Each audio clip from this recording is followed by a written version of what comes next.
Athéniens, faites silence. Socrate, nous t'écoutons.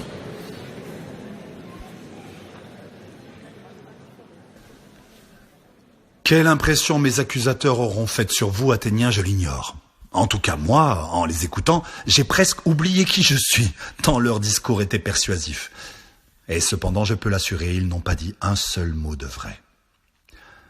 Mais ce qui m'a le plus étonné parmi tant de mensonges, c'est quand ils ont dit que vous deviez prendre garde de vous laisser tromper par moi parce que je serais habile à parler.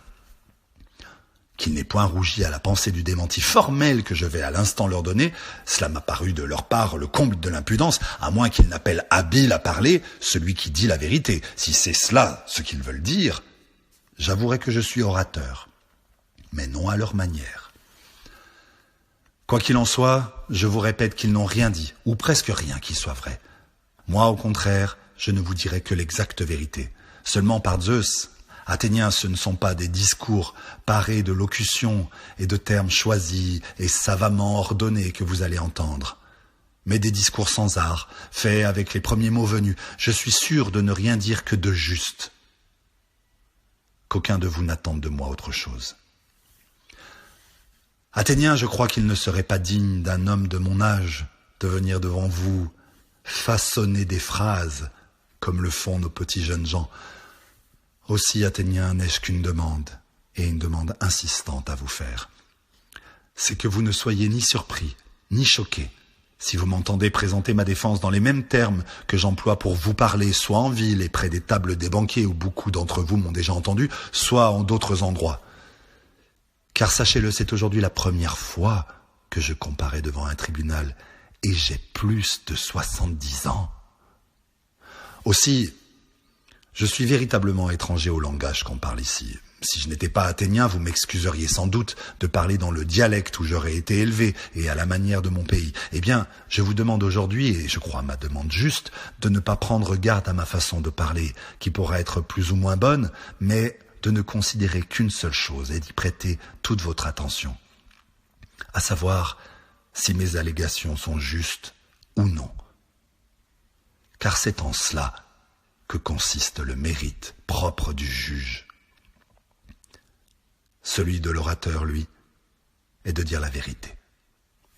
Et maintenant, Athéniens, il est juste que je commence par répondre aux plus anciennes calomnies répandues contre moi et à mes tout premiers accusateurs. Je répondrai ensuite aux accusations et aux accusateurs actuels, car j'ai été accusé près de vous, et ça depuis de longues années déjà, par bien des gens qui ne disaient rien de vrai. Et cela, je les crains plus qu'Anitos et ses associés, qui pourtant sont à craindre eux aussi. Oui, Athéniens, les premiers sont les plus redoutables, parce que, influençant la plupart d'entre vous dès l'enfance, ils m'ont chargé d'accusations qui ne sont que mensonges, et vous ont fait croire qu'il existe un certain Socrate, savant homme, qui spéculerait sur les phénomènes célestes, rechercherait ce qui se passe sous la terre et qui défendrait l'indéfendable, faisant d'une mauvaise cause une bonne. Les gens qui ont répandu ces bruits, voilà, Athéniens, les accusateurs que j'ai à craindre, car ceux qui les écoutent sont persuadés que les gens qui se livrent à ces recherches n'honorent pas les dieux. J'ajoute que ces accusateurs-là sont nombreux et qu'ils m'accusent depuis longtemps. En outre, ils s'adressaient à vous à l'âge où vous étiez le plus crédule, quand quelques-uns de vous étaient encore enfants ou adolescents, et ils me faisaient un véritable procès par défaut puisque personne n'était là pour me défendre.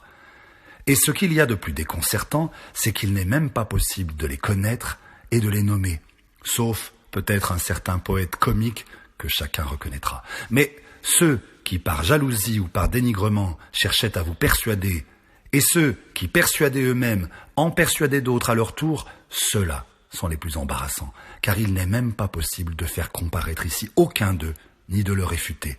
Et il me faut vraiment, comme on dit, me battre contre des ombres, et pour me défendre, tenter de mettre en défaut des adversaires sans qu'aucun puisse me répondre.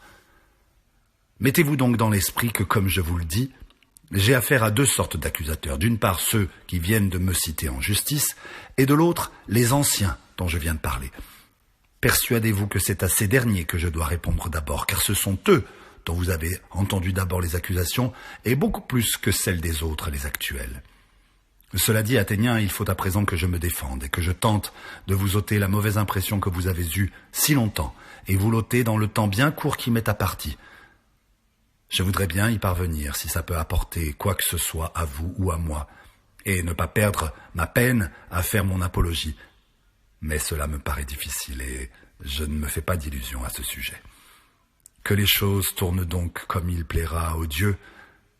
Néanmoins, il me faut obéir à la loi et plaider maintenant ma cause.